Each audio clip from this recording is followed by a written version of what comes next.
regular foreign invasion on India. Why regular foreign invasion? क्यों निरंतर विदेशी आक्रमण? लिखकर क्वेश्चन मार्क लगा लो. Why regular foreign invasion? क्यों निरंतर विदेशी आक्रमण?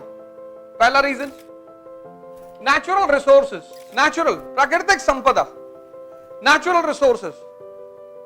India is a country of doabs. Doab नहीं, दोआब्स. एक दोआब नहीं है, गंगा यमुना कृष्णा तुंगभद्रा. आज जाकर फिजिकल मैप उठाना भारत का.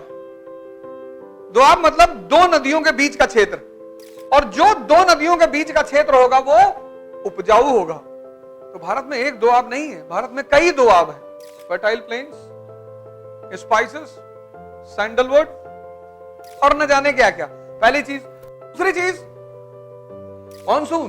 मानसून भारत की समृद्धि की बहुत बड़ी वजह. एक तो कृषि को बढ़ावा देता है, एग्रीकल्चर को. लेकिन एग्रीकल्चर के बाद जो दूसरी चीज इससे जुड़ी हुई है, पहला तो एग्रीकल्चर, दूसरा क्या? ट्रेड. दूसरा ट्रेड. मानसून ने भारत को हृदय बना दिया. किसका? पश्चिम और पूरब के व्यापार का. लिखो, मानसून ने भारत को क्या बना दिया? हृदय. किसका? वेस्ट और ईस्ट ट्रेड का. क्वेश्चन मार्क लगा लो. कैसे? Question mark. तो मानसून ने क्या किया कि भारत को हृदय बना दिया. वेस्ट यानी पश्चिम और ईस्ट यानी पूरब के व्यापार का. कैसे? यह लिखना बहुत जरूरी है. 47 AD मानसून की खोज किसने की? हिप्पालस ने. और वहीं से शुरू हुआ सी ट्रेड. पहले क्या था? Coastal trade. जहाज चलते थे कोस्ट पे, किनारे पे चलते थे. क्यों?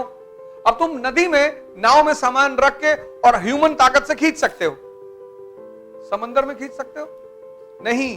तो जब हिप्पालस ने मानसून की खोज की तो सी ट्रेड की शुरुआत हुई. विंड ताकत, जो वायु ऊर्जा है, तुमने देखा होगा बड़ी बड़ी नाव पे बड़े बड़े पर्दे लगे होते हैं. उन पर्दों के सहारे जहाजों को चलाया जाता है. मानसून के सहारे जहाज चलने लगे. लेकिन मानसून की एक पर्टिकुलर दिशा है, हवाओं की एक अपनी दिशा है ना. तो जून में ये अरब के व्यापारी, जब मानसून शुरू होता था जून में, तो ये मानसून के साथ चलते थे जहाज लेकर. और मानसून किधर से गुजरेगा? भारत से. तो ये इनको कहां आना है? भारत. बात क्लियर हुई? मानसून ने भारत को पश्चिम और पूरब का के व्यापार का क्या बना दिया? केंद्र. जहाज किसके सहारे चलेंगी? मानसून के. और मानसून किधर से गुजरेगा? अक्टूबर में रिटर्निंग मानसून, वो भी भारत से गुजरेगा.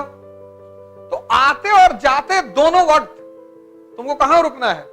भारत. इसलिए तुम देखना 47 AD के बाद दक्कन और साउथ में राज्यों का उदय हो रहा है. सतवाहन, चोल, चालुक्य. किसकी वजह से? सी ट्रेड की वजह से. और तीसरा रीजन बैलेंस ऑफ पेमेंट, भुगतान संतुलन. बैलेंस ऑफ पेमेंट किसके पक्ष में? भारत के पक्ष में. मैक्सिमम एक्सपोर्ट और मिनिमम इंपोर्ट. मैक्सिमम एक्सपोर्ट और मिनिमम इंपोर्ट. क्यों? सेल्फ सफिशिएंट इकोनॉमी, आत्मनिर्भर अर्थव्यवस्था.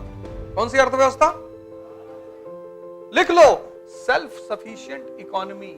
सेल्फ सफिशिएंट इकोनॉमी, आत्मनिर्भर अर्थव्यवस्था.